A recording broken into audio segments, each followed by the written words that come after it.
Every great adventure begins with a story. This one is fictional. Now, let your imagination take over.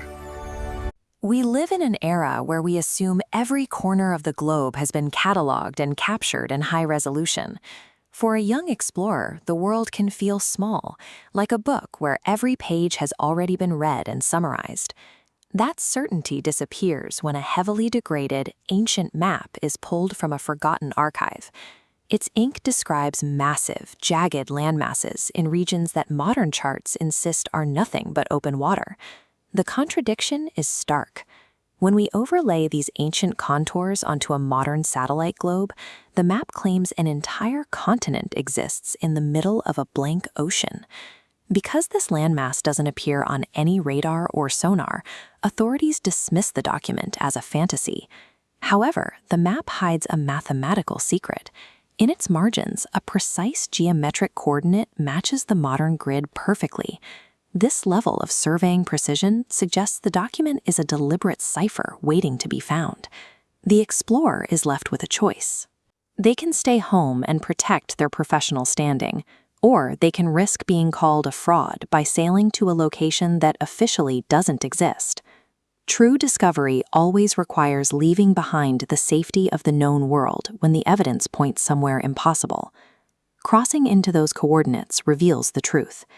The familiar horizon dissolves, replaced by an environment of massive, decaying ruins that have been hidden for centuries. Navigating these ruins is a constant brush with death. The architecture is unstable, featuring heavy stone bridges that shift and realign mid-air over fog-filled chasms. These aren't just old buildings falling apart. The collapses are too rhythmic, too calculated. These ruins are actively rigged with lethal traps designed to detect and eliminate anyone who enters. The defense system relies on what we can call guardian mechanics. As this logic tree shows, every pressure plate is a sensor. It calculates the intruder's weight and pace to determine the exact moment to trigger a trap. A solo explorer, no matter how fast, can't beat the system. The logic tree proves that a single input is always caught by the sensors, leading to a permanent reset loop that keeps the gate locked tight. The solution is synchronization. If two people provide simultaneous inputs at two different points, the logic tree splits. The system can't process both at once, which bypasses the trigger and opens the path forward. To pull this off, the explorer has to stop relying on their own speed.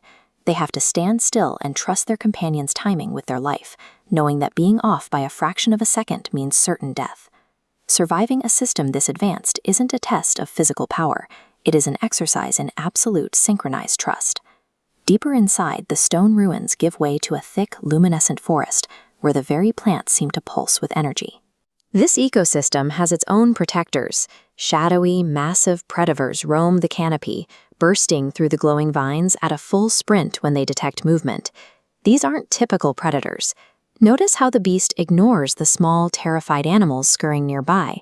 It only accelerates when we draw a weapon or speed up our own pace. They don't hunt for food. They react to our aggression with the same rhythmic logic as the stone traps we saw earlier. When a creature that size is charging, the instinct to turn and run is overwhelming. The explorers are inches away from a total psychological break.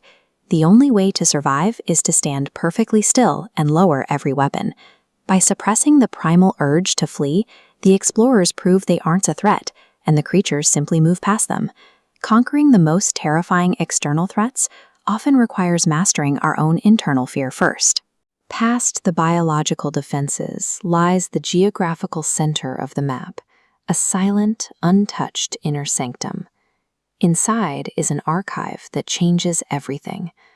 This codex page illustrates a massive event that split a single continent into two pieces. It proves our world and this hidden realm were once one and the same. The records explain that the world was severed on purpose. The separation was a desperate act to protect humanity from a cataclysm that nearly destroyed the planet centuries ago. One specific page in the archive lists the names of the original architects who designed the map and the hidden descenses. These names match the explorer's own family lineage. Seeing those names changes the nature of the journey. The desire for a famous discovery suddenly feels hollow. This wasn't a lucky find. It was a summons. The restlessness the explorer felt their whole life wasn't just a love for maps.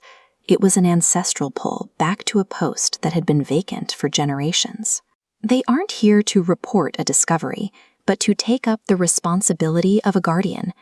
The real value of venturing into the unknown is the realization of our place within it.